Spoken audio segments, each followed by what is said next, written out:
Magandang morning mga kasambahay. Ngayon po yung araw ng Martes, January 8, 2019. Ako po si Atty. George Erwin Garcia. Ako naman po si Attorney Mimi Sandoval. At ito ang inyong huntahang legal. Ako, magandang umaga mga kasambahay. Magandang umaga, Attorney G, sa lahat ng nakatune in. Pasensya na kayo sa aking boses. Alam mo, ganyan talaga eh. Busy ka kasi, Attorney Nag-concert ako kagabi. Saan naman yan, Attorney Inabot ako ng mga 30 minutes. Ay, naku mga kasambahay, napakaganda po ng ating tatalakayin ngayong araw na ito sapagkat na pag-uusapan natin, lagi nyo na itatanong din sa amin yung tungkol sa insurance na yan. Uso-uso po, Attorney G. Oo, yung mga pagka kayo nagpa-insure na inyong bahay, nagpa-insure na inyong sarili, o kaya yung inyong mga anak, inyong na-insured, may mga bagay na tanong kayo, o kaya naman kinakailangan mag-claim na kayo sa ganyan. Pag-uusapan natin po ngayong araw na yan. Relevant po. Yes. Attorney G, madami akong kilala na ganito ang line of work talaga nila. Sa insurance. Tsaka ngayon po, insurance plus ang ginagawa nila parang investment. May ganyan na rin po. At saka siyempre, alam niyo naman nagkaroon ng anomalya patungkol sa insurance. Yan ay matatalakay din natin para po maiwasan at para po makapamili tayo ano ba ang magandang klase. Ayan, marami pong nag-aalok. So, ano yung pagkakaiba? Yung mga nag-aalok, huwag niyo titingnan yung mukha nung nag-aalok. Ang titingnan nyo mismo, yung mismong ino-offer na inaalok. Opo. At siyempre mga kasambahay, bago po tayo tumungo sa ating tatalakay ngayong araw na ito, maganda rin po sigurong inyo pong malaman na sa kasalukuyan po ang ating Pangulo ay pipirmahan na. Any moment from now, siguro mga ilang araw mula ngayon o pababayaan na lang niya maging batas, yung pong tinatawag na tax amnesty. Miss Nina Domingo, makinig ka ha, Miss Nina Domingo, kinakailangan ito yung nauunawaang mabuti, yung tax amnesty. Apo. Sapagkat kung hindi po ako nagkakamali at sa mga susunod na araw, Atty. Mimi, tayo mag-i-invite muli ng panauhin para maipaliwanag sa atin yung kabuuan ng tax amnesty na yan. Masyado po kasing technical. Sapagkat sa aking pagkakaalam po, lahat po, general tax amnesty po ito. Yung lahat ng mga may obligasyon sa pamahalaan, ano man ang inyong pagkakautang tungkol sa buwis, whether real property tax, whether yan ay income tax, o anong klaseng corporate tax pa, yan ay pwedeng patatawarin na ng ating pamahalaan. Medyo meron lang kayong babayaran, lahat pa ng obligasyon nyo, liability, criminal man, o yung civil liability ay babaliwalain na ng pamahalaan. Kaya po yung mga may utang dyan sa pamahalaan, abay, abangan nyo po yan at yan po yung inyong pag-aralang mabuti. Maganda po, maaga pa lamang, makapagkonsulta kayo sa inyong mga accountant. Yan. At para lang kahit paano mapaghandaan po nyo yan, dahil yan po yung once in a lifetime na opportunity. Tamang-tama po, January, start ng taon. Kasi ang gusto rin ng gobyerno, Atty. Mimi at mga kababayan natin, gusto ng gobyerno kasing kumita rin. Kahit paano, yung bang kesa hahabulin mo nga naman ang hahabulin, pa-file mo ng kaso, it will take some time, years. Totoo po. Pagka ang tagal-tagal. Hindi pa kagad makakolekta, mag-aapila pa sa pagkataan. Minsan, nakaka-7-10 taon na. Wala pa. Samantalang ito, one time, big time ito, sasamantalahin po ito ng pamahalaan at tayo rin po, sasamantalahin natin yung mga ganitong klaseng mga amnesty. Parang clean slate po. Clean slate. Parang back to zero ka, malinis ka, and therefore sa mga susunod, hindi ka na magkakaroon ng... kumbaga yung obligation mo na lang from here onwards. Correct. Ganun na lang pong pag-uusapan. Ayan mga kasambahay, yan po aabangan po ninyo at syempre hindi po natin yan palalagpasin dito sa ating huntahang legal. Tatalakayin po natin yung kabuuan. Kabuuan po ng tax amnesty na yan. Ano po ang nakapaloob dyan? Ano ang mga benepisyo dyan? Ano yung mga obligasyon natin? At ano yung mga dapat nating paghandaan? At syempre mga kasambahay, habang tayo naghihintay nitong mga development, katulad na nabanggit namin, hinihintay din natin yung development nung nananawagan na po ang palasyo sa ating Kongreso, sa Senado at sa mababang kapulungan na ipasa na yung 2019 budget. Opo, kasi simula na ng taon kasi kaya sa kasalukuyan, Atty. Mimi, tayo po ay we are working on a reenacted budget in the meantime. Kumbaga sa yung pinlano mo noong nakaraang taon, gano'n na lang po ulit. Yun muna ngayon, kaya lang po hindi kasi yun pro-development Kasi siyempre, yung naplano mo noong nakaraang taon, yun na yung na-implement mo. Kasi on the basis of kung ano po yung sitwasyon noon. Pero syempre iba na po, ang dami na pong nangyari. Kaya kinakailangan po na maipasa na. Sana nga po pagpasok nitong Enero 14, kung saan ang Kongreso natin ay muling magkikita-kita, may session sila, balik session, ay sana po maipasa na nila bago matapos man lang ang buwan na ito, yung tinatawag yung tinatawag natin na budget for 2019. Gaano katagal pa kaya yan, Attorney G? Siyempre may mga debate pa eh. Sa Kaya Senado, nga po sa Senado kasi meron pa yung debate, meron pa yung interpellation, Opo. at pagkatapos may mga amendments pa, medyo magtatagal pa siguro. Siguro it will take mga 1 to 2 weeks pa sa ating Senado. At siyempre mga kasabay, tatandaan natin, ang start po ng election period. Nako. Election period. Ayan, mainit-init po, Attorney Hindi G. po campaign period ang aking tinatalakay. Election period ay 120 days bago ang eleksyon. At ang 120 days po bago mag-eleksyon, mga kasambahay, ay eksaktong January 13. Malapit na po. Ilang araw na lang. Aba, ay napaka-importanting natatandaan natin yan sapagkat lalo-lalo na doon sa mga may-ari ng barel. Nalihito mo namang Ayan. may-ari ng barel. Pag po kasi nag-start na ang election period, ay tsaka papasok naman na yung tinatawag na gun ban. Kaya, Paano ba yun, Attorney G, pag sinabing gun ban, hindi pwedeng... lahat ng na-issue sa'yo ng Firearms and Explosive Division ng PNP, kansilado muna lahat yan. Okay. Unless the COMELEC will grant you an exemption doon sa license mo. Paano po mag-a-apply ka sa COMELEC? Mag-a-apply ka sa COMELEC, may proseso po 'yan at talagang yan isang grupo ng PNP, COMELEC at I think DILG pa. At yan ay ina-analyze kung sino ang pwedeng ma-issue ng exemption at sino ang ipagbabawal na mabigyan ng exemption.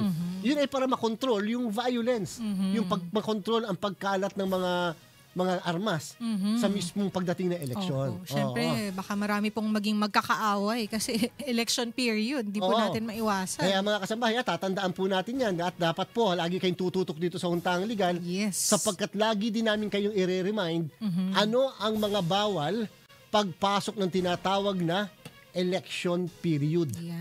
Hindi yung campaign period. Ang campaign period po mga kasambahay ay 90 days sa national. 12 po.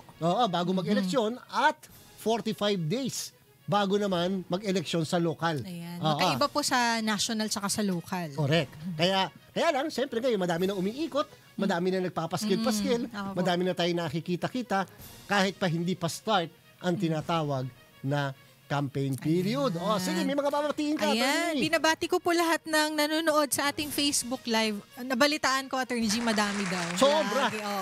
Sobra. Magandang umaga po sa inyong lahat. Ayan, magandang umaga po sa inyo at maraming salamat sa inyong pagtangkilik sa amin. Paalala po sa may mga nais idulog na problemang legal, ipadala lamang po ang inyong mga tanong sa aming text line number 0966-940-1883. O kaya ay tumawag sa 442-6254. Pwede rin kayong mag-comment sa aming Facebook page. Hanapin lamang ang UNTV News and Rescue at Huntahang Legal. Ayun. At siyempre, mga kasambahay, sa aming pagbabalik ay makakapiling na po namin ang aming piling talaga yan. Yes. Na panauhin talagang expert. Subject matter expert ito. Pagkatapos lamang po, mga kasambahay, ng ilang paalala, wag po kayong aalis.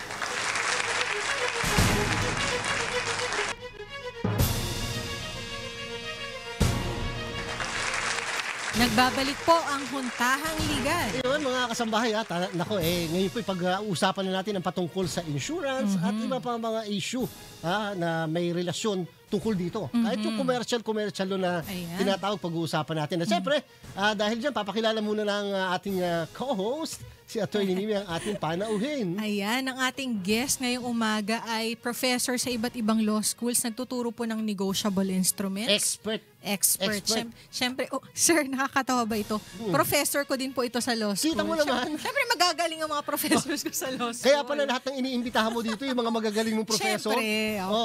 Siyempre. Ayan, nagtuturo po ng insurance, siyempre, corporation law, at author din po ng iba't ibang libro na ginagamit ng mga law students. Nakikita ko nga laging pagka pinopromote yung libro. Ay, kakaiba po yung books ni Fiscal. And lecturer din po siya sa iba't ibang review centers at assistant city prosecutor sa lungsod ng Maynila. Walang iba po kundi si Fiscal Rosil Aquino Tambasakan. Ayun. Good morning. Kumari ko pa yan. Oo nga, small world by student. And kumpare. Akala mo, estudyante ka lang. Kumari ko naman. Mas may connect pala kayo, sir. Hindi, sige, pag-usapan na muna natin yung patungkol sa insurance na lang muna. Kasi magiging regular card holder ka dito eh. Magiging regular visitor ka dito, madam eh. Piskal, pag sinabi mong insurance, sa mga ordinaryong mamamayan. Ano bang ibig sabihin ng insurance? Bakit din importante yan? At bakit pinoprotekta at kinakailangan may batas patungkol sa insurance? Okay. Ang ibig sabihin lang ng insurance sa isang agreement between two parties, yung insured tsaka insurer. Magbabayad ng premiums yung insured sa insurer, tapos ang insurer naman ay magbabayad o indemnify niya yung insured kung nangyari yung loss, damage, or liability na subject ng kontrata. Ngayon, kaya tayo mayroong batas sa insurance. By the way, ang batas sa insurance natin ay nabago. Nung panahong estudyante pa tayo, iba yung batas noon. Nung 2013, yan, si Attorney Mimi nabago yung batas. Mas pinalakas ngayon ang batas tungkol sa insurance, lalo na sa capitalization ng mga insurance companies. Alam natin, dami nagsasara. So, yun ang dahilan. Kaya meron tayong batas to regulate the business. Para mas maprotektahan ang publiko. Paano ba yun? Halimbawa, yung katanungan na sino ba ang pwedeng ma-insure? Ano ba ang pwedeng malagay sa insurance? Una, who can be uninsured? Sabi ng batas, anyone except a public enemy. Pag natin na anyone, pwedeng tao, pwedeng property, pwedeng korporasyon, anyone except public enemy. Sino naman yung public enemy? Okay. Ang public enemy ay isang nation or citizen or national of a country in which the Philippines is at war. Sa ngayon, fortunately, walang gera. So, walang declaration ng war. World War II yung kahuli-hulihan na definition natin ng public enemy. Ayan. So, ngayon po, sa sitwasyon ngayon, anybody ngayon po, fiscal kasi. Anyone. Paano yung meron akong alagang, gustong-gusto ko yung aking alagang aso. Di ba? Talagang mahal na mahal ko yan. Mas mahal ko pa sa sarili ko. Pwede bang ma-insure, ma-insured itong alaga kong ito? You can consider dog as property. So, property insurance ang category noon. But I don't know yung valuation.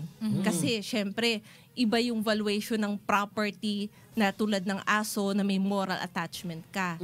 Hindi siya madaling i-value tulad ng kotse. Meron.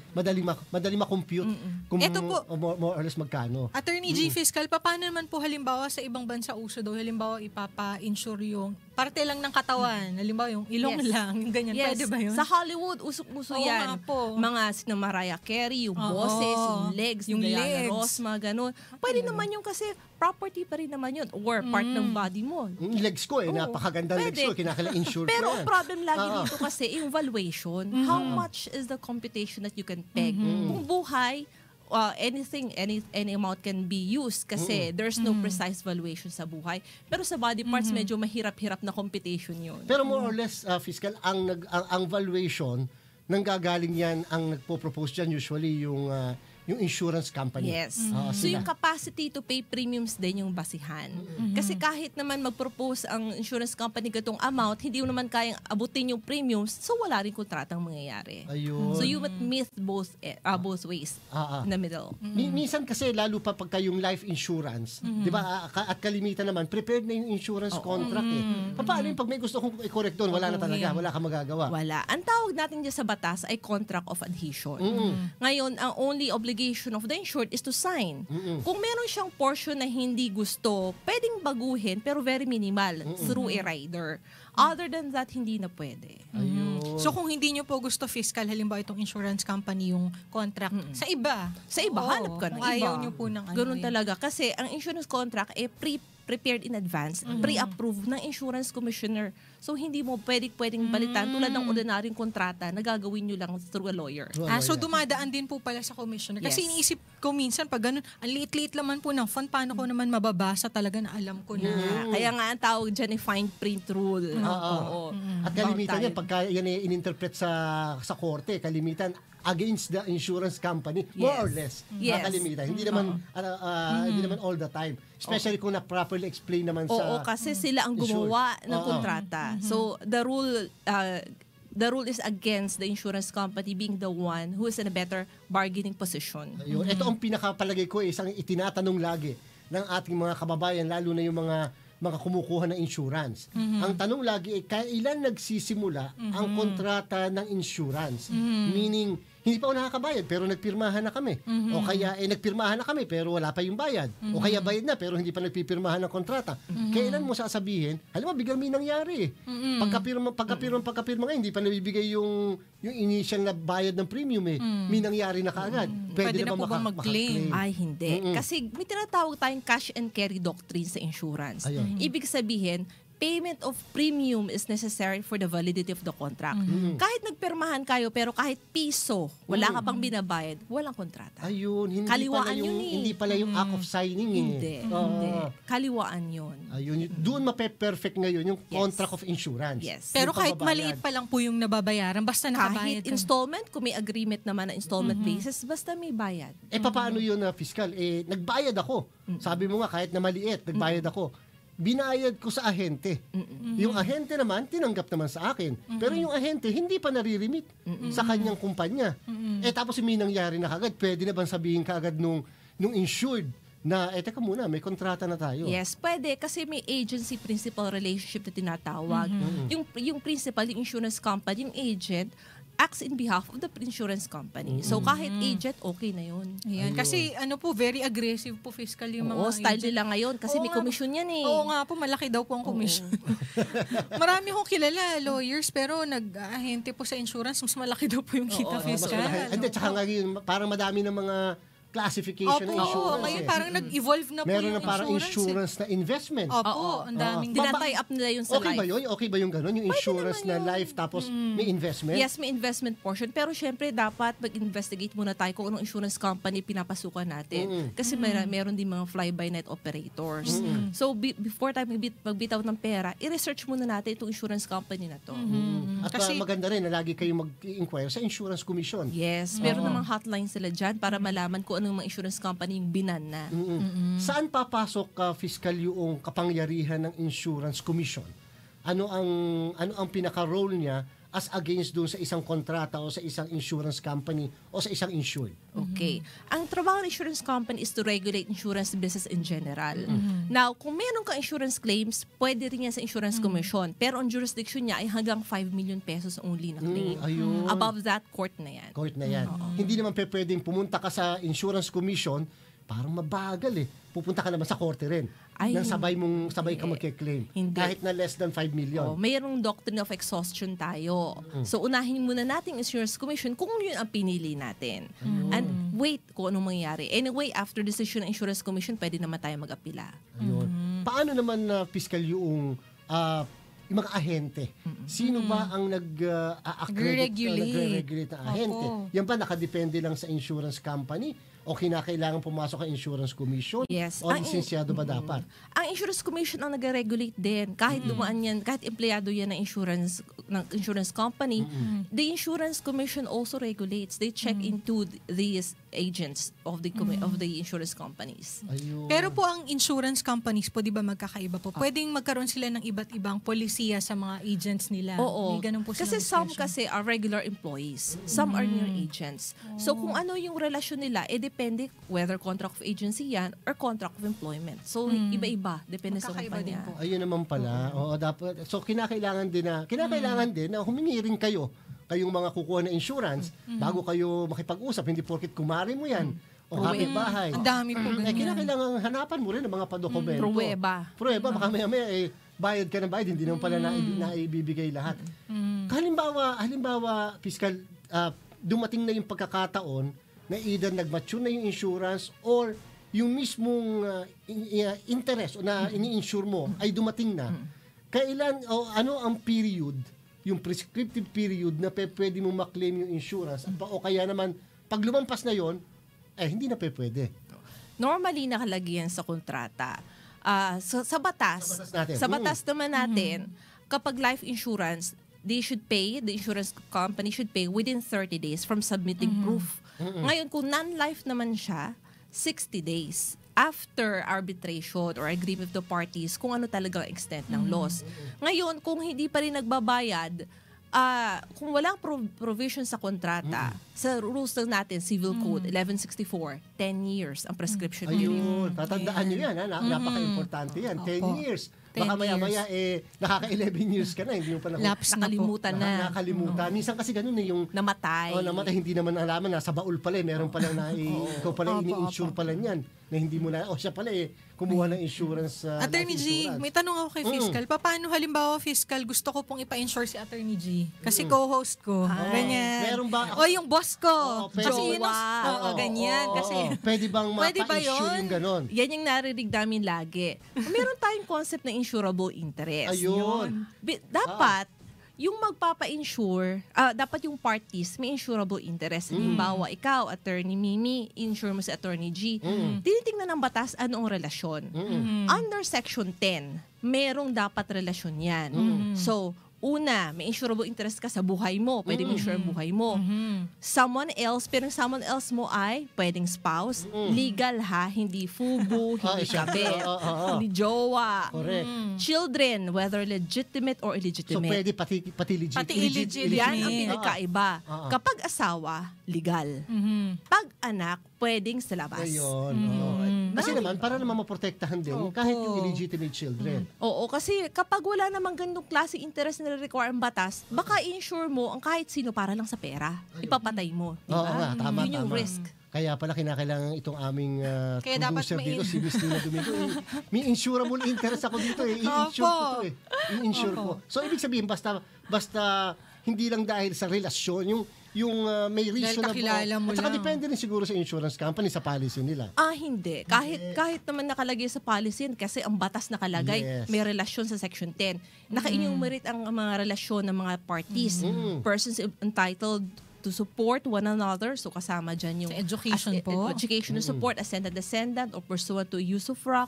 So, may mga relasyon na na-required, hindi kahit sino. So, hindi pwedeng office mate ko, kapitbahay, ganyan. Hindi. Ako mga kasambahay, ha?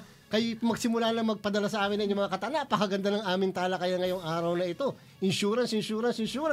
Kaya po magpapatuloy ang aming pagtalakay tungkol sa issue na yan sa aming pagbabalik. Diyan lamang po kayo.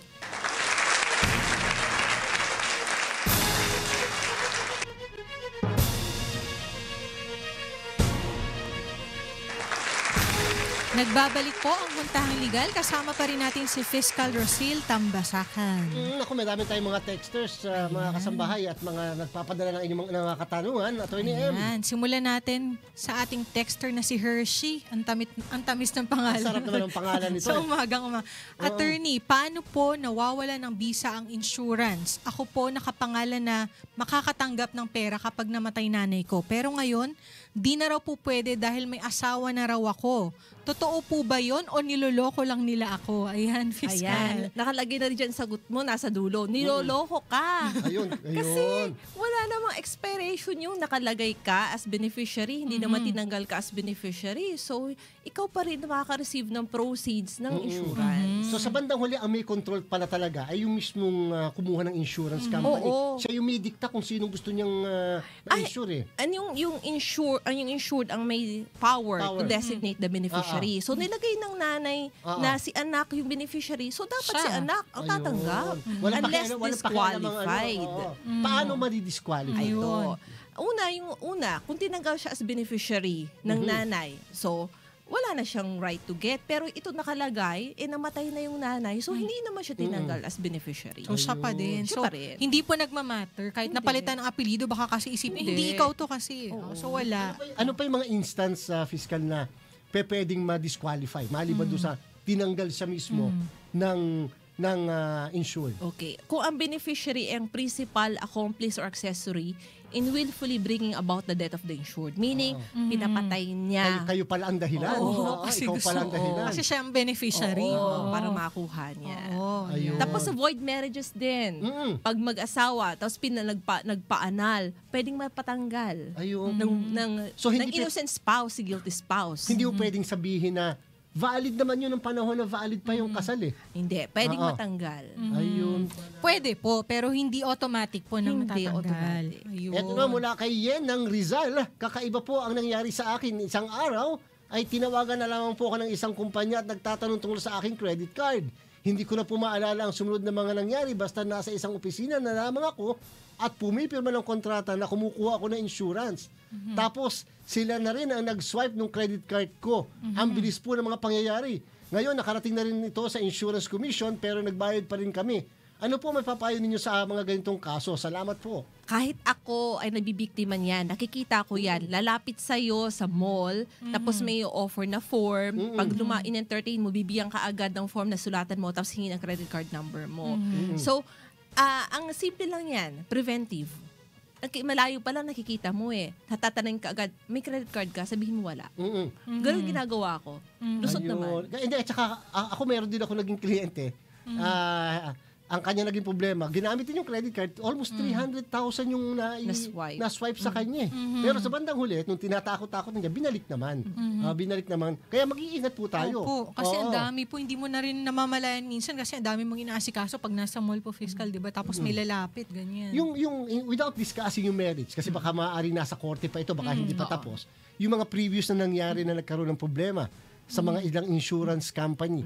Bakit nagkaganon? Dahil ang basta kakulangan yon na fiscal ng kanilang capitalization? Yes. Number one, yung capital. Kaya nga yung batas ng 2013 inamed, nag-require ng higher capitalization sa insurance companies kasi kaya yung mga insurance companies di makapagbayad, yung pera nila naka-invest sa kung saan-saan. So wala silang ready cash, hindi sila liquid, kaya hindi nakakabayad. Tama ba? Yung pwede ba yun na, halimbawa, yung mismo mga may-ari o yung mga board of directors ng insurance, meron din pala sila mga kumpanya rin.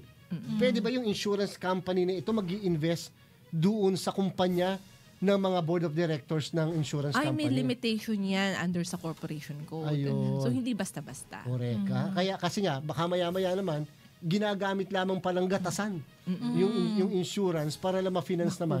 Makuha. Nako. Attorney, baka may tanong ka pa. Ako, gusto ko naman, kasi kanina pinag-uusapan po natin yung pwedeng kumuha ng insurance. Ngayon gusto ko pong malaman fiscal para malaman din po ng mga nanonood, sino naman po ang pwedeng beneficiary. Okay. Ayan. Ngayon naman magkaiba. Ang beneficiary sa life insurance ay anyone. However, mayroon limitations. Example, may prohibition on common law spouse na beneficiary. So, kumuha ka ng insurance, normal to nangyayari. Meron kang kabit, tapos may anak ka doon. Ngayon, ang kinuha mong beneficiary, si kabit, at yung anak mo kay kabit. Si kabit, hindi niya makukuha. Pero si anak mo kay kabit, makukuha kahit niya. illegitimate ang sabi mo kanina. Pwede yun as beneficiary, pwede. Pero yung common law, hindi pwede.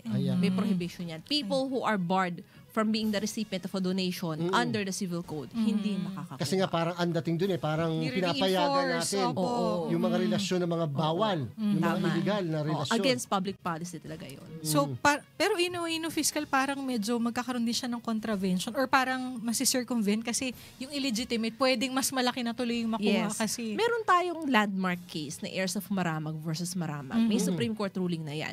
Ganyan-ganyan na nangyari. Ang angal ng legal family. Paano yan? Parang nakatanggap din yung illegitimate kasi syempre yung minor de edad yung illegitimate children din ang pera napunta dun sa kabit, sa common law. Wala tayong magagawa. Isa yan sa criticism nga sa ruling na yan. Ayan. Fiscal, ang kalimitan din nagiging problema ng ordinaryo nating mga kababayan na talagang kaya nadidisappoint. Minsan nga kaya siguro sila nagsakaroon ng second thought sa pagkuha ng insurance contracts o mag-enter sa insurance contract ay dahil sa yung mahabang proseso ng pagpaprocess at ang dami mga hinihingi mga dokumento. Ako naman naiintindihan ko kasi pera yan And therefore, nag-iingat din naman yung mga insurance company. Paano nilulutas ng ating batas, yung ating insurance law, yung lalo na yung amendment ngayon o yung mga yung amended, yung mga ganyang klaseng problema? Hindi natin talagang ma-avoid yung requirements ng documentations. Lalo na kung life insurance, talagang may medical examination required. Para rin yan, doon sa insurance company, hindi pwedeng kahit sino kumuha ng insurance, di ba? Depende na sa capacity ng tao. So, ang paperwork lang talaga, ang hindi natin maiiwasan, nandun pa rin siya kahit under the new law. Pagka ba halimbawa life insurance fiscal, siyempre, magpapadala ng doktor Pwede bang i-contest ng nagpapa-insure yung findings nung doktor ng insurance company? Unfortunately, hindi. Kasi yun sa kanila So, nasa insured na kung papayag siya sa assessment ng doktor. Eh di kung hindi siya papayag, hanap siya ng ibang insurance company. Correct. Yun ang maliwanag ha. Kasi ang iba dyan hindi nga high blood ka nga. Hindi high blood. Hanap na lang ng it's iba. a challenge. Attorney meron pa tayong question. Ayan, tanong naman po mula kay Annalyn de los Santos of Santa Cruz, Laguna. Good AM po. Natatakot ako kumuha ng insurance sa mga balita noon na nagsaradong kumpanya. Kung magsarado ang kumpanya, may mababalik bang pera o tangay na rin nila ang pera ko? Actually, pareho tayo ng senaryo. Meron din akong investment sa isang insurance company na nag-mature at unfortunately nagsara. Tanong, mababalik ba ang pera ko? Oo, pero I will file a claim. Hindi siya tulad ng ordinaryong claim sa insurance na isa pa-file mo sa insurance company, makuha mo agad. Hindi ganoon. May proseso, lalo na kung walang assets. Magbebenta pa ng assets yung kumpanya bago ka mabayaran at dapat may mga maunang nag-file sila unang mabayaran. Tama yun. So, hindi yun dahil sa laki. hindi sa laki. Kung sino unang nag-file. Parang first in, first out. So parang matagal po siyang proseso. Matagal. Fiscal. May kilala ako, nag-file. 2 or 3 years pa bago niya nakuha yung claim. Kasi nga, ibebenta pa yung assets. Fiscal, more or less, ano ang pinapayagan ng batas natin patungkol sa premium? Yung premium, gaano siya kalaki o porsyento nung kabuuan ng insurance? Sa batas kasi, mayroon lang na bracket ng premium. Ayun. So, it will depend upon the insurance company kung ano yung follow niya. Ayun naman pala. Ayan. Attorney Pili G, ka na lang talaga. paano naman po fiscal? Kasi kanina parang mas nakafocus po tayo sa life insurance. Paano naman po fiscal yung sa property insurance naman? Ano pong difference niyan? Sa property insurance kasi, hindi pwedeng kahit sino maging beneficiary. Dapat yung beneficiary may insurable interest din. Halimbawa, meron kang bahay, pwede kang kumuha ng insurance sa bahay na yon, pero ang beneficiary, ikaw pa rin. Hindi pwedeng yung kaibigan mo. Bawal yun. Pero kung ikaw may life insurance, pwede mong kunin beneficiary yung kaibigan mo. Ayun. So, yun po yung difference pala, no? Fiscal. Insurable interest. Oo. Yung sa mga sasakyan naman, merong TPL na tinatawag, Yes. naririnig natin lagi yan. Lalo yung mga jeepney, merong TPL, third party liability. Ayan. Meron namang isa naman na, siyempre, mas kaya-kaya niya, bago-bago yung kotse, comprehensive. Ano yung kaibahan ng dalawang yan? Ang TPL kasi mas konti yung inclusions ng damages. Kaya nga tinawag na comprehensive, marami. Kasama na dyan yung robbery, theft or loss of the vehicle na hindi normally kasama sa Doon isang sa TPL. TPL. Ayun. Pero yung injury to two persons, na bunggo, covered naman yan, whether TPL yan or compre. Pero compre, syempre, mas malaki yung makukuha mong amount. Ayun. Kaya yung iba naman, doon nag-i-invest din. Kasi nga, yung mga aksidente, hindi mo mapipigilan yan eh. Minsan talagang hindi mo ina-anticipate na nangyayari. So, iba-iba rin na covered ka rin ng insurance. Oo, maganda rin yan. Pero sa iyong palagay mo or less ba, insurance is an investment. Yes. Tamang sabihin na kung nag-iimpo ka sa bangko, yung insurance, Parang investment ganun din yan. din po. Kung sa life insurance, magandang investment yan kung magandang insurance company ang papasukan mo. Ayun. Kung sakaling halimbawa ikaw tatanungin, of course, dapat ang tinatanong natin yung mga nag-aahente dyan eh. Opo. Siyempre, at saka depende rin sa insurable interest na gusto mo. Pero more or less ba, maganda ang life versus yung any other insurance o yung meron ding educational insurance? Kasi nakakalito rin po fiscal eh. Ngayon sa tingin ko mas maganda yung life. Kaya plain education, ang dami na kasing educational plans na offer na nagsasara na yung companies na yon. I would like to mention the name. So parang negative ako dun sa education. Mas dun ako sa life tsaka sa property insurances. Ang nakikita ko lagi, natatanong sa atin laging problema, yung interpretasyon, lalo na yung sakit. Hindi yan. covered yan yung sakit eh. And others of similar nature eh. Totoo. Lagi may kulatilya na ganun eh. Yes. Paano pagka ganun?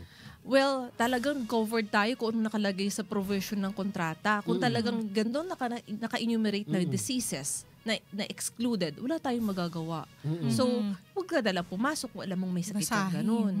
Kasi masasayang din ang binayad mo. Eto, naalala ko po bigla. Paano po fiscal nung kapag halimbawa may misrepresentation? Nung tinatanong ka, hindi mo sinabi na may sakit ka pala. Oo. Ayan. Yan. Meron tayo tinatawag na incontestability clause. Ayun.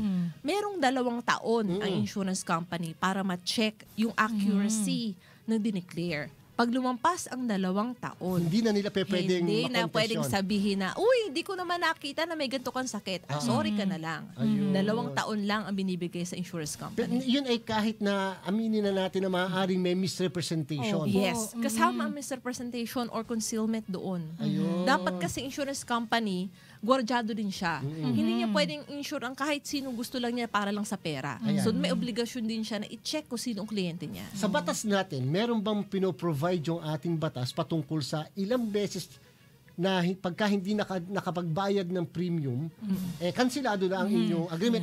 Naku, piskal, sasagutin mo yung napakagandang katanungan na yan. Pagkalipas lang po mga kasabay na ilang paalala, magbabalik kami.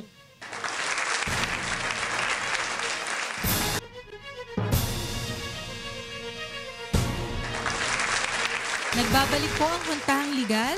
Yung hanging question ko kanina bago tayo nag-break mga kasambahay, yung katanungan na ng ating mga ordinaryong mga mamamayan na may mga insurance, kasi kalimitan, pagka yung araw na ng paniningil, alam mo naman, hindi pa sa susunod na buwan na lang. Ilang paghuhulog ba? O pwedeng i-consider, at of course, aaminin ko pa rin na depende pa rin lagi sa kontrata, pero sa batas natin, ilang hulog halimbawa ng premium ang pagka hindi nabayaran ay pwede nang gawing dahilan ng insurance company na baliwalain ang kontrata. Okay. Kung sa life insurance kasi, may grace period of 1 month or 30 days na binibigay. Ngayon, kung sa iba namang policy, titingnan mo na lang kung ano provision ng kontrata. Ayun. Yung bang pagbabayad, pwedeng by check? Pwedeng by bank? Wala namang piniprescribe ng batas Walang sinasabing batas, basta payment. Pwedeng, kung alam naman natin ngayon na uso, pwedeng payment by credit card, tanggap din yun. Basta payment. Ayun. Kasi nga dati, nung bata-bata ako may mga naniningil sa amin ng insurance nun Yung mga ahente na kinuhanan, yung pa rin yung patuloy na pumupunta. Umiikot. Kahit na parang hindi natapos ang kanilang trabaho doon sa pagbibenta ng insurance kung hindi sila pa rin yung naniningil. Ayun. Ayan, okay. Meron tayong katanungan. Mula kay Beduya Spider. Aba. Iba to. Ibang kakaiba pangalan. Spider. Ng Pantukan. Mula sa Compostela Valley, ask ko po, nag-a-apply po ako ng life insurance sa isang kilalang insurance company. Na-terminate po ang contract kasi naputo lang pagbayad ko for 2 years. Hindi po na-explain sa akin. Please give me advice. Ayun yung sinasabi kanina ni Naputol. Piskal. Ayun. Ang kinuha niya, anong klaseng Life insurance insurance? Life insurance. Unfortunately, wala yung cash surrender value. Kasi ang cash surrender value sa life insurance, 3 taon.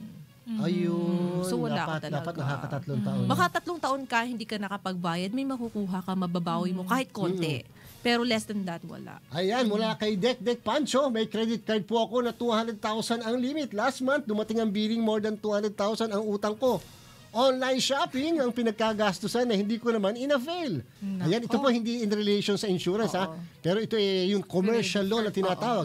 Ano po ang gagawin ko? Ayan, Piskal. Pwede mong i-dispute yan sa credit card company. Yun ang first step mong gagawin kasi credit card company naman na mag-investigate kung ikaw talaga ang gumamit niyan. gumamit. Baka naman kasi meron kang extension. Oo, yung credit card, hindi mo naman nakalimutan mo yung nabigyan mo ng extension. Yun naman pala ang gamit na kaya gasgas yung credit card. Di ba? Pero yun, maganda po yan para makontest nyo rin. Makita saan ba bumibiro mo kung ikaw nakagamit sa may bandang sulu. O kaya basilan, hindi ka naman napupunta doon. Di ba? Maganda rin makita dahil hindi natin masabi yung mga anomalya na pwede mangyari dyan sa credit card. Saka ang dami po kasi ngayon online di ba? Parang nagkakaroon ng mga hack, nakukuha na yung password. Oo, kaya nga, ang credit card companies din, ang ginagawa nila, meron silang ini-issue'ng credit card just for online purchases na mas maliit ang limit para walang danger na maswipe ka ng ganung kalaki. Correct. Ayun at saka pag kami mga ganyan, lalo't napapansin nyo, tapos bigla may mga dumating na billing, action agad. Hindi yung patatagalin. Paski sa susunod na billing, baka sakaling wala na, complain ka agad, question ka agad. Kasi nga, parang you're sleeping on your rights. Ayun. Meron naman tayo mula sa Facebook. Ayan, tanong naman ni Ethan. Good day. Ano po ba ang dapat kong gawin para i-apela o i-defend ang kaso kong estafa? Nag-bail po ako last year at may hearing sa March. May hawak na check ko yung dati kong ka-business partner. Nag-away po kasi kami. Piskal ang sasagot dyan. Oo nga, okay. Doon sasagutin ko to bilang piskal. Ngayon, naka-file na pala ang case sa court. wala kang magagawa kundi harapin kung may arraignment, umattend ka ng arraignment mo sa March. At doon mo na i-present as defense kung ano mang merong defense meron ka. Ang akin din naman, ang isang akin dagdag na payo sa payo ni Piskal, kung may pagkakataon na magkasundo kayo, kalimitan naman kasi, siyempre, pataasan ng ihi. Pride simula, din yan mainit pa Basta simula, mainit Minsan kakailanganin pa pala ng judge o kaya ng piskal na nandun sa katabi mo para lang masettle yung issue. Kung meron po mga pagkakataon na kayo naman pwede magkasundo at ibaliwala na yung mga konting hinanakitan, magkasundo na kagad para madiklag yung docket ng ating korte. Mga kasambahay, ako, mas ladong dumadami ang kaso ng korte natin, pinagagawa tuloy na collection agency ang korte. MTC. Sa halip na, pwedeng ang baranggayan na lang yan, o pwedeng kayo na lamang po yan. Minsan kasi ganun pinaparating sa korte, mas napapagastos kasi kukuha pa ng abogado. Napapamahal pa, pati tuloy ang ating mga PAW na sa halip na kukonti lang kaso napapadami ng napapadami. Lalo na po yung mga nasa MTC. Opo. Ito, isa pang not related question mula kay Kenny Doy ng Facebook. Isa po akong security guard. Ang 13-month pay namin kalahati lang at isinulat sa lapis. Pinapipirma lang po kami ng ballpen, lapis tapos ballpen. Paano po nagreklamo ako, di ba papalitan nila ng ballpen na sulat at ilalagay ang tamang 13th month pay? Siguro on a practical note, picturean mo yung pinirmahan mo. As evidence na ito lang at talaga natanggap mong 13 months pay. Para pag meron kang underpayment, pwede mong i-complain sa labor arbiter. Ito yung proof mo na ito lang natanggap mo. At saka pagka ganyan, palagay ko may papasok na konting criminal liability rin dahil parang niluluko kayo. Di ba? Pwede. Oo. Pero maganda, may ebidensya. Kasi kung wala ebidensya, hindi pwedeng hirap umusad ng kaso. Mahirap yan. Tsaka siyempre, baka hindi lang naman ikaw, kung madami-dami kayo, madami-dami magko-complain. Lahat naman yata may cellphone na may camera. Ito si Ramil ng Facebook. Tanong ko po kung anong pwede kong gawin na nag-work po ako sa Resto since 2006 tapos po bigla nilang sinabi na may bago silang product sa Makati at ako ay borrowed simula October hanggang December 2018. At nung hindi po nag-click ang product, sinabing hindi na raw po ako makakabalik dahil may nakuha na po silang bago. Ano po ang dapat kong gawin? Labor na ito. Oo, transfer ito Pero sa tingin ko, empleyado ka pa rin Hindi ka naman, nalipat ka lang naman ng assignment. So, hindi excuse na may nakuha sila. Kung hindi, illegal dismissal yan. At saka siguro dapat din mong masabi sa amin, sa mga susunod na pagtatanghal natin, ikaw ba ay regular employee? Ano bang status mo? Baka naman magkakaiba po kasi. Baka naman yung contractual na tinatawag o kaya per project only. Yun, importante po yun sapagkat iba po yung treatment. O baka maya-maya manager ka.